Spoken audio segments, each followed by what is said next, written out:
తెలంగాణలో మళ్లీ కేసీఆర్ సీఎం కావాలని ప్రజలు కోరుకుంటున్నారని అన్నారు బీఆర్ఎస్ వర్కింగ్ ప్రెసిడెంట్ కేటీఆర్. రాష్ట్రాన్ని ముష్కరులు పాలిస్తున్నారని ఆయన అన్నారు. కాంగ్రెస్ మళ్లీ అధికారంలోకి రాదని తెలిసి ఇష్టం వచ్చినట్టు దోచుకుంటున్నారని ఆరోపించారు. కాంగ్రెస్ లో కమిషనర్ల దందా నడుస్తుందని అన్నారు.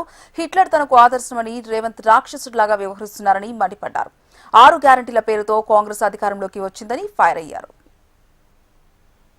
ఏర్పడ్డ పుష్కర కాలం తర్వాత ఇవాళ ఖమ్మం నుంచి కరీంనగర్ దాకా, ఆదిలాబాద్ నుంచి అలంపూర్ దాకా ఎవరిని కదిలిచ్చినా ఒక్కటే మాట వినబడతా ఉన్నది. ఎట్లుండే తెలంగాణ, ఎట్లయిపోయింది, అప్పుడే మంచిగుండే, మళ్లీ కేసీఆర్ రావాలే అనే మాట వినబడుతున్నది. సంక్షేమం ఆగమైపోయింది, అభివృద్ధి ఆగిపోయింది. ఈ మధ్య కాలంలో మీరు చూస్తే 1 కాదు 2 కాదు ఎన్ని రకాల అరాచకాలు జరుగుతున్నాయో నాకంటే బాగా మీరే చూస్తా ఉన్నారు. అందులో ఏం చెప్తాడు ఆయన?